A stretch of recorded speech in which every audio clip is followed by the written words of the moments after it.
Dan Dickau here alongside Jason King for the Field of 68 Network. Obviously, I've got the Bulldog Broadcast. Jason King has Sic'Em 365 for coverage of Baylor basketball. We're previewing the action for tomorrow's game. It's really number 1 versus number 2 in both polls. Gonzaga's 1 in the AP, Baylor's 2. But you flip-flop it in the coaches poll. Baylor's 1, Gonzaga's 2. So I guess essentially you could say it's number 1 versus number 1. Pretty exciting, pretty interesting. Jason, you mentioned it's only the third time in history that has been the case with a regular season game. Right. I gotta ask you this, because I really like Baylor's backcourt. I think defensively they're probably the most dynamic backcourt on that end of the floor. They're really good offensively, but what do you see from Baylor early in this season? Kind of what we saw a lot of last year was just that defensive intensity, like you said, in the backcourt, and also down low a little bit with Mark Vital. Such a different kind of player, 6'5". You can guard just about every position. It's just relentless, and that was kind of their calling card last year. They had a 23-game win streak at one point last season. They were ranked number 1 for 5 straight weeks, and it was largely because of that defense. And, as good as their backcourt was last year, I think it's even better this year with the addition of Adam Flagler, the Presbyterian transfer. They've got Butler and Teague back, but you add and Davion Mitchell, but then you add Flagler to that mix, to the mix off the bench, and they're just so deep. Usually a team will have 2 really good guards, maybe 3, but to have 4 that can all just score it is really, I think, their calling card. That's funny. You say they have 4 really good backcourt players for Baylor. Just to kind of get excited about Gonzaga's backcourt, because you probably don't know as much about them as I do. They've got 6 backcourt guys. I mean, you're talking about Jalen Suggs, who might be the freshman of the year. Right. Nemhart, who was a Florida transfer, got the waiver. Kispert's obviously a guard. Ayayi started off tremendously. Aaron Cook, the grad transfer from Southern Illinois, has been really good. And I know I'm missing somebody off the top of my head, because I did say 6 guards. Hard to remember when you have that many, but that's why these teams are 1 and 2. I mean, you don't see this very often, so. That is.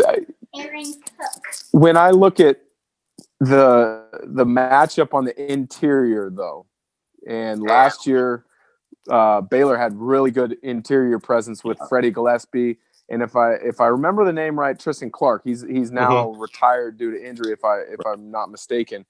How are they going to match up with Drew Timme, because he's gotten off to a tremendous start here as a sophomore? Yeah, and I think that's the key, not just to this game, but to Baylor's season. Losing Gillespie was a huge blow. Clark wasn't quite as big of a factor last year because he was hurt, but when you saw him in 2019, he definitely was. So, they've replaced those guys with a redshirt named Jonathan Chamachanga. JTT is his name, and he's very athletic, very good. But this is really only his 4th big-time college game, and the first time he's played an opponent of the caliber of Gonzaga. So I think that's where you got to worry about Baylor a little bit, is how they're going to match up with such youth and inexperience there with these high-level, highly skilled front court players at Gonzaga.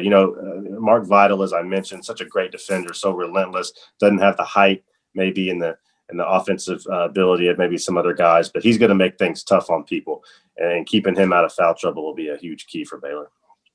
I think one of the things that I'm most looking forward to keeping an eye on is the adjustments that Baylor makes about what Gonzaga does, because there's a lot of connections between these two programs. Assistant coach for Baylor, John Jacobs, was at Gonzaga as a director of ops for a number of years. And a former coworker of mine at another company that I work for called SB Live Sports, Rem Bakamis, is a grad assistant, and he was formerly a walk-on at GU. So those two guys know the program as well as anybody. Have you had a chance to connect with those guys over the course of your time covering them? And then what is your take on how they know the program of Gonzaga? Well, that's one thing I love about this game, is just those kind of side storylines. I just think there's so much respect between these two programs and these two staffs. I know Scott Drew kind of considers Mark Few one of his most respected coaches and better friends in the business. And, Jacobs and Rem have brought so much to Baylor's program. I mean, Jacobs' scouting and his preparation for games, and not only that, his recruiting. he's responsible for Adam Flagler being here and several other guys. I mean, I think Baylor's program has kind of gone to another level, these next couple of years, largely because of Jacobs. So, I don't know if I'm sure Mark Few's probably changed a few things up to make sure that since Jacobs has left, and everyone always just assumes, oh, they know their playbook. Well, I'm sure they've changed it a little bit to guard against that. But yeah, I think that'll be an interesting side story for sure. It will be fun to watch for me because I know both of those guys really well.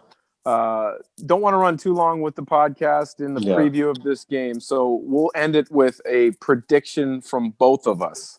Right. So well, I want to I'll let you go first. Okay, you got a question for me? Let me ask a question. I think a key storyline here is Suggs, and he was injured the other night, and God, everyone was panicking. I'm sure you were as a Gonzaga guy, and even me as just a college basketball guy. You don't want to see these elite players get hurt, but when he went out and everyone was feared for the worst, and he came back in. But have you heard anything over the last couple of days on his status? And I'm sure he'll play, but is he hurt bad? What's the latest with him?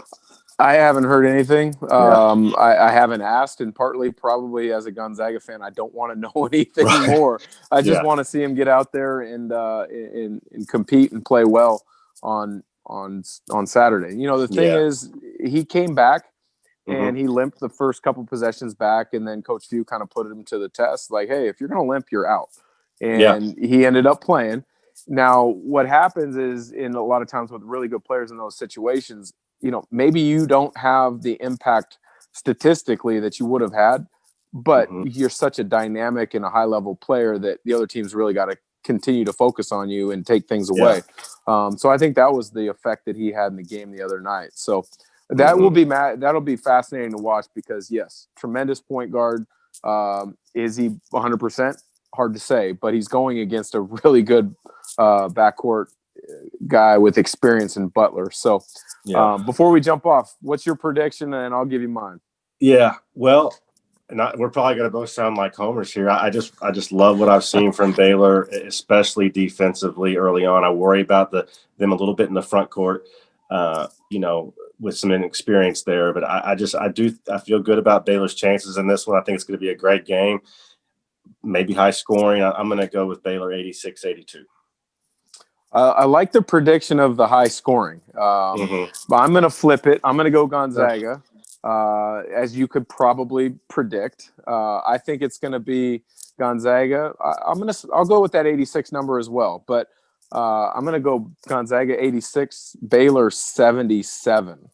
Okay. I just think Gonzaga's got enough firepower on the interior that they can kind of take care of things down low. And I think the guards are, for the most part, going to be a wash. I think Drew Timme is going to be the difference maker in the game.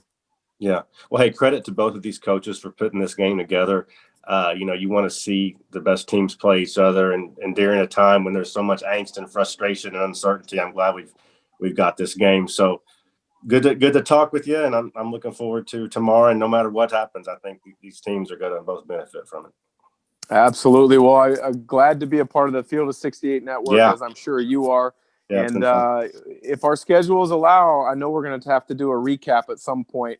Unless Baylor comes out, then I might dodge that text message thread. I gotcha. Well, and hopefully we can meet in Indy in person in March or April, and because both of these two teams, I don't care what happens tomorrow, both of these two teams are top 4 teams, and I hope they both make the Final Four. Absolutely. I couldn't agree more. Thanks again, Jason. And for the Field of 68 Network, I'm Dan Dickau with the Bulldog Broadcast. He is Jason King with Sic'Em 365.